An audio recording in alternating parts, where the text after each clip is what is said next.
अच्छा लगे तो हमारे चैनल को सब्सक्राइब कर ले और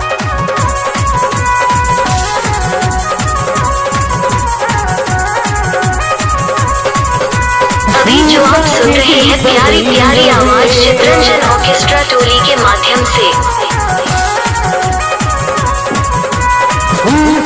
दिल बदल रहे टूटल बिखर गए साथी मिलल रहे गो मिलके बिछड़ गए साथी मिलल रहे गो मिलके बिछड़ गए शीशा के दिल बदल रहे टूटल बिखर गए साथी मिलल रहे गो मिलके बिछड़ गए साथी मिलल रहे गो मिलके बिछड़ गए।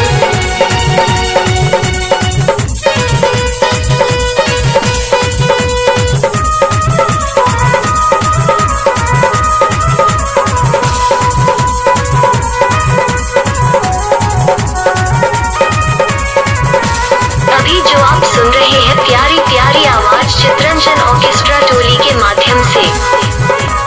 अगिया गजब के लिख ले हो मर विधाता जिंदगी बोझ भइलवा पता जियल लोही जाता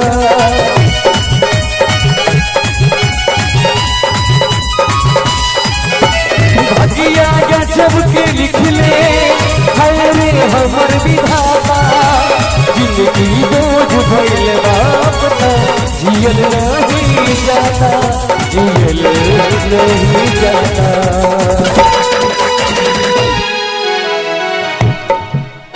दुख के हजार गाथा दुख के हजार गाथा रहिया में पड़ गए साथ मिलल रहे गो मिलके बिछड़ गए साथ मिलल रहे गो मिलके बिछड़ गए ईसा के दिल बदल रहे टूटल बिछड़ गए साथी मिलल रहे गो मिलके बिछड़ गए साथी मिलल रहे गो मिलके बिछड़ गए।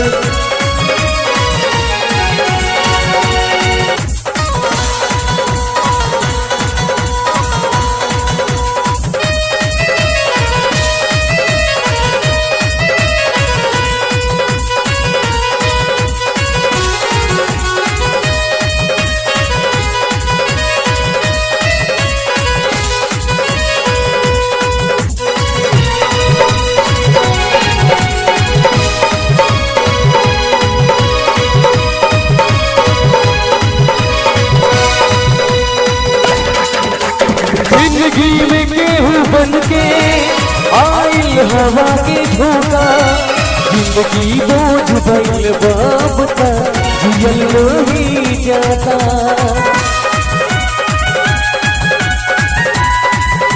ओ जिंदगी में गेहूं बन के आइल हवा के झोंका जिंदगी बोझ भइल बाबता जियल नहीं जाता जियल नहीं जाता।